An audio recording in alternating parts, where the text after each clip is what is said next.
සුබ දවසක් ඔයාලා ඔක්කොටම. අද අපි කතා කරන්න යන්නේ ලෝකේ පළවෙනි මිසයිලය ගැන. ඒ වෙන මොකක්වත් නෙවෙයි දෙවන ලෝක යුද්ධයේදී ජර්මන් හමුදාව පාවිච්චි කරපු V2 රොකට් එක ගැන. අපි එහෙනම් ඒක ගැන එන සවිස්තරාත්මක විස්තරයක් කතා කරමු. මේක කවද්ද ඇදුවේ, මොකද්ද උනේ, මොකද්ද මේකේ විශේෂය, මොකද්ද මේක හින්දා වුනේ හානි අනම්මනම් ඔය රැකී නොකී මිකී හැම රෙද්දක්ම අපි එහෙනම් අද කතා කරමු. 1944 අන්තිම කාල වෙනකොට හිට්ලර්ට තේරුණා යුද්ධය කෙලවෙන්න තමයි යන්නේ කියලා. මේ වෙලාවේ මෙයාලට ඕන වුණා යුද්ධය අනිත් පැත්තට හරවන්න පුළුවන් ආශ්චර්යමත් ආයුධයක් පාවිච්චි කරන්න. අන්න එතකොට තමයි මේ V2 රොකට් එක කියන එක හරලියට එන්නේ. එතකොට බලමු මොකද්ද මේ V2 රොකට් එකේ තියෙන පුදුමය කියලා. ඇත්තටම කිව්වොත් එහෙම මේ කාලේ හිට දෙනක පුදුමයක් තමයි. 1940 ගණන් වල වෙනකොට මේ වගේ මිසයිලයක් කියන්නේ නිකන් විද්‍යා ප්‍රබන්ධයක් වගේ දෙයක්.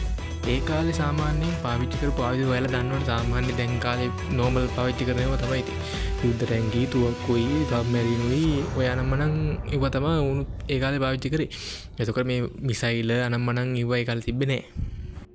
අන්න ඒ කාලේ තමයි මේ රොකට් එක ජර්මන් හමුදාව පාවිච්චි කරගත්තේ. ඇත්තටම කිව්වොත් එහෙම මේක මුලදී ප්‍රහාර එල්ල කරපුවාම මිත්‍රපාක්ෂික හමුදාව නිකන් වික්ෂිප්ත උම්කා බුම්කා තත්ත්වයට පත් වෙලා හිටියා කියලා තමයි කියන්නේ. මොකද ඒ කාලේ කිසිම ගුවන් ආරක්ෂක පද්ධතියකට මේ මිසයිල නවත්තන්න පුළුවන්කමක් තිබ්බේ නැහැ. කොටිම කිව්වොත් එහෙම මේක සද්දේ වේගය වගේ 5 ගුණයක් විතර වේගෙන් ගිහිලා තියෙනවා. එතකොට රොකට් එක වැදුනට පස්සේ තමයි සද්දේ ඇවිල්ලා තියෙන්නේ. කොටිම කිව්වොත් එහෙම මේ ආයුධය පාවිච්චි කරපු මුල් කාලේ බ්‍රිතාන්‍ය මිනිසුන්ටයි ප්‍රංශ මිනිසුන්ටයි වෙන දේවල් හිතාගන්න බැරි වුණා. මුල් කාලේ මිනිසු කලබලයක නවත්තන්න බ්‍රිතාන්‍ය බුද්ධ්‍යංශ වලින් මිනිසුන්ට කියලා තියෙන ගෑස් නල පුපුරලා තමයි මෙහෙම හානියක් වෙලා තියෙන්නේ කියලා. ඒත් හැබැයි ඉතින් ටික කාලයක් යනකොට මිනිස්සු දැනගෙන තියෙනවා මේක මේ ජර්මන් ප්‍රහාරයක් ඉඳලා තමයි වෙන්නේ කියලා. මොකද ඉතින් හැමදාම ඇවිල්ලා එක එක ඇවිල්ලා වදිනකොටත් බිල්ඩින් කඩන් වැටෙනකොට ගෑස් නල පුපුරයි කියන්න බෑනේ. හැමදාම ඉතින් ගෑස් නල පුපුරන්නේ නෑනේ. හරි මගුල් වැඩක් නෑ. දැන් අපි බලමු මේ රොකට් එකේ විකාශනය ගැන. කවුද හැදුවේ, මොකක්ද නම්මන මගුල් ටික බලමු. මේ රොකට් එක හදලා තියෙන්නේ, ඒ කියන්නේ මේකේ පියා විදියට සලකන්නේ ජර්මන් විද්‍යාඥ වර්නර් ෆොන් බ්‍රෝන්. නිකන් නම කියවෙන්නේ. පොඩි කාලේ ඉඳන් මේ මනුස්සයාට පොඩ්ඩ හීනයක් තිබිලා තියෙනවා මේ අභ්‍යවකාශයට යන. කියන විදිහට නම් ඒ හින්දාම මෙයාට එන රොකට් තාක්ෂණය ගැන ලොකු උනන්දුවක් තිබිලා තියෙනවා. 1930 දී තමයි මෙයා මේ ජර්මන් හමුදාවට සම්බන්ධ වෙලා තියෙන්නේ. එයා ඉස්සෙල්ලාම ජර්මන් හමුදාවට සම්බන්ධ වුණාට පස්සේ ජර්මන් හමුදාවෙන් දැනගෙන තියෙනවා මේ යකා එන ප්‍රයෝජනවත් කියලා. කොහොමත් ඒ කාලේ උන් එහෙම තමයි. මේ ඒ හින්දා එයාව ජෙනරල් වෝල්ටර් ඩොන්බර්ග් කියන හමුදා නිලධාරියා යටතේ රොකට් ව්‍යාපෘතියක් ආරම්භ කරන්න යවලා තියෙනවා. මුලදී මෙයාලට ඕන වෙලා තියෙන්නේ මේ අභ්‍යවකාශයට යන්න පුළුවන් විදිහට රොකට් එකක් හදන්න. ඒත් ජර්මානු හමුදාවේ අවශ්‍යතාවය හින්දා මෙයාලට සිද්ධ වුණා නෙමෙයි, මෙයාලා හැදුවා ලන්ඩන් නගරයට ටෝන් ගානක පුපුරන ද්‍රව්‍ය ගිහිල්ලා පත බවන්න පුළුවන් විදිහේ මිසයිලයක් හදන්න. මේකේ පුදුම ගැන කතා කරොත් එහෙම මේ අර 1940 ගණන් වල වගේ මේ වගේ රොකට් එකක් කියන්නේ හරියට විද්‍යා ප්‍රබන්ධයක් වගේ. ඒ රොකට් එකට පුළුවන්ලු ශබ්දයේ වේගය වගේ 5 ගුණයක් යන්න. ගුවන් ගත වෙලා තප්පර 65කින් ශබ්දයේ වේගයක 5 ගුණයක් යන්න පුළුවන්. කිලෝමීටර් 80ක් 90ක් උඩට ගිහිල්ලා තමයි ගිහිල්ලා ඉලක්කය නැගෙන ඒක විනාශ කරලා දාන්නේ. ඒ වගේම මේකට මේ අර GPS තාක්ෂණයක් තිබිලා නැහැ. GPS තාක්ෂණයක් තියෙන්නේ ඒ කාලේ GPS තාක්ෂණේ නැහැ. මේ එතකොට මේක ගයිරොස්කෝප් එකකින් තමයි මේකේ වැඩ ටික වෙලා තියෙන්නේ. ඒ වගේම මේකේ ඉන්ධන විදිහට අරගෙන තියෙන්නේ එතනෝලුයි ද්‍රව ඔක්සිජනුයි. ඒවා දානය කරලා තමයි ගියලා තියෙන්නේ. මේ පෙට්‍රල් ඩීසල් මොකුත් නෙවෙයි. ඒ ටික පත්තු කරා බඩු උඩ ගියා. ඒ වගේම ස්වයංක්‍රීයව මේකේ මාර්ගය වෙනස් වෙන එක නවත්තගෙන හරියටම ගිහලා හැප්පෙන්න පුළුවන් විදිහට ඇනලොග් පද්ධතියක් මගින් මේක හදලා තිබ්බලු. හරි දැන් අපි බලමු කොහොමද මේක නිෂ්පාදනය වුණ විදිහයි ඒහා සම්බන්ධ එන කාලකන්ණි විස්තර ටිකක් තියෙනවා. අපි ටික බලමු. මේ රොකට් එක හදනකොට මැරිලා තියෙනවා මේක වැදිලා මැරුණට වඩා ගන්න. ඒ කියන්නේ මේ රොකට් එක වැදිලා මැරිලා තියෙනවා 6000ක්. රොකට් එක හදන්න ගිහලා තියෙනවා 12000. ගිහලා මැරිලා තියෙනවා 12000ක්. හොඳම කතාව කියන්නේ මේකට අරන් තියෙන ගොඩක් කොහල් ශ්‍රමය. රුසියානු, ප්‍රංශ, පෝලන්ත යුද හිරකාරයෝන් අරගෙන දවසට පැය 12ක් 14ක් අතර කාලයක් අරගෙන යන වැඩ ගත්තලු. එතකොට මේ හරියට වාතයවත් තිබ්බේ නැහැ කියලා තමයි කියන්නේ. නම් මේ මිනිසුන් ඉර බලන්නත් නැහැ, කන්නත් නැහැ, අඩුම තරමේ අර අනිත් දේවල් වලත් කිසිම දෙයක් කරගන්න විදියක් නැහැ.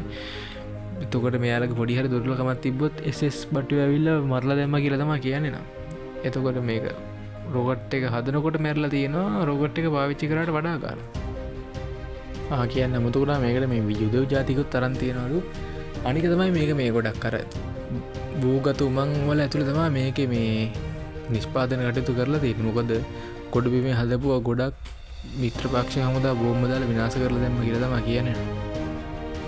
යාලා මීට කලින් ඒ කියන්නේ මේ ජර්මනිය ඊට කලින් පාවිච්චි කරලා තියෙන V1 කියලා පියාඹන බෝම්බයක්. ඒක ප්‍රංශයෙන් ඇරියා එංගලන්තෙට ගිහලා කඩන් වැටුණා. එහෙම ඒවා තමයි තිරික යවනවා වදිනවා. එහෙම මේක පාවිච්චි කරලා තියෙනවා. අර ඒ V1 එක ගොඩක් සද්දයි එනකොට නවත්තන්න පුළුවන් අනම්මනම් මොකක් කරේ කරලා ගේමක් ගහගන්න පුළුවන්. හැබැයි මේ V2 එක නවත්ත ගන්න විදිහක් තිබිලම නැහැ. ඒ හින්දා මෙයාලා මේ අර බ්‍රිතාන්‍ය බුද්ධ්‍යංශයි වයනම්මනම් මිත්‍රපක්ෂික හමුදා පාවිච්චි කරලා තියෙනවා මේ එක විකල්ප මේක නවත්ත ගන්න. එකක් තමයි දියත් කරනකොට විනාශ කරන. ඒක තමයි රොකට් එක දියත් කරනකොට විනාශ කරලා දානවා. එතකොට මේ දැන් ඔය කියන විදිහට නම් ඔය රොකට් එකක් විනාඩි 90ක් ඇතුළත ට්‍රක් එක අරන් ආවා ලොන්ච් කරා. අර ඇගිල්ල දෙයි ගාලා වදිනවා. මේට අමතරව මේක නවත්ත ගන්න තව විකල්පයක් පාවිච්චි කරලා තියෙනවා. ඒක තමයි බ්‍රිතාන්‍ය බුද්ධ්‍යංශ වලින් තමයි මේ විකල්පය පාවිච්චි කරලා තියෙන්නේ. මෙතනදී කරලා තියෙන්නේ ජර්මන් බුද්ධ්‍යංශය ජර්මන් ඔත්තුකාරයෝ මේ බ්‍රිතාන්‍ය බුද්ධ්‍යංශ පැත්තට හරවගෙන ජර්මානු හමුදාවට ඔත්තු යවලා තියෙනවා. ඔයාලා එවන රොකට් වදින්නේ නැහැ. වෙන තැනකට වැදුනාය. වදින්න ඕන තැනට නෙවෙයි කියලා යවසේ යවනවා. මේක විස්තර යවනවා. ඒ වුණාට හැබැයි හරි ඉලක්කයට ඇවිල්ලා වදිනවා. එතකොට දැන් ඒක අහපු ජර්මන් බුද්ධ්‍යංශ හිතනවා හරි යගහන තැනට වදින්නේ නැහැ. හින්දා අපි මේක වෙනස් කරන්න ඕනේ කියලා. මේ මිනිස්සු මේ අර වදින තැන් වෙනස් කරලා හදනවා. එතකොට මේ ක්‍රමයේ හින්දා ගොඩක් මිනිස්සුන්ගේ ජීවිත බේර ගන්න පුළුවන් වුණා කියලා කියනවා. අනිත් එක තමයි යාලා දියත් කරන කලින් යාලා ලොන්ච් කරන තැනට ගියා. මිත්‍ර හමුදාව විසින් බෝම්බ දාලා හරි ප්ලේන් එකක් හරි එතන විනාශ කරලා දානවා. එහෙම කරලා මේ වැඩි අසාර්ථක කරන්න කටයුතු කරලා දෙනවා. එහෙම නැත්නම් එයාලා ඉන්න තැන කොහොම හරි ඔපරේෂන් එක කළා යටත් කරගන්න. ලොන්ච් කරන තැන යටත් කරගන්න භූමිය. ඊට පස්සේ ඇමරිකාවටයි රුසියාවටයි මේකට සෝවියට් රුසියාවටයි මේ රොකට් එකේ රහදරනවා කියලා කියනවා. ඊට පස්සේ ඇමරිකාවයි සෝවියට් සංගමේ මෙයාලා මේ විද්‍යාඥයෝ ගොඩක් අය අරන් ගියා. විශේෂයෙන්ම ඇමරිකාව මේ රොකට් ව්‍යාපෘති හිටපු ජර්මන් විද්‍යාඥයෝ 100ට අධික ගාණක් අරගෙන ගියා කියන ඇමරිකාවට. ඒ කට්ටියක තියෙන නාසි සම්බන්ධතා මකලා දාලා ඇමරිකාවේ රොකට් ව්‍යාපෘති වල එයාලා වැඩ කරා කියලා කියනවා. ඒකට එයාලටත් පින් සිද්ධ වෙනවලු මේ මිනිස්සු හන්දට යන්න කරපු මෙහෙමේදී එයාලා ගොඩක් දායක කරගත්තා කියලා කියනවා. ඒ වගේම සෝවියට් රුසියාව ඉතුරු වෙච්ච රුසියානු නෙවෙයි ජර්මානු විද්‍යාඥයෝ එක් කරගෙන ගියා කියලා කියනවා. ඔවුන්ගේම රොකට් හදන්න. ඒ වගේම හදහද තිබ්බ රොකට් වගේකුත් අරන් ගියා කියලා කියනවා. ඒක නම් අරන් ගිහලා තියෙන රුසියාව. හරියනම් මේක මගේ පළවෙනි YouTube වීඩියෝ එක. මේක ඉතින් අඩු පාඩුරන් ඇති. කවන්නේ බලපු ඔක්කොටම ස්තුතියි. මේ වගේ වීඩියෝ බලන්න ඕන නම් මම ෆලෝ කරන්න. ඇනෙක්ස් කියලා තියෙනවා. මේක මේ මුල කෑල්ල දාලා TikTok channel එකකුත් තියෙනවා. පුළුවන් නම් ඒ පැත්තට ගිහලා ෆලෝ කරලා දාලා සහයෝගයක් දෙන්න. එහෙනම් ඔය සියලු දෙනාටම සුබ අනාගතයක්. තෙරුවන් සරණයි.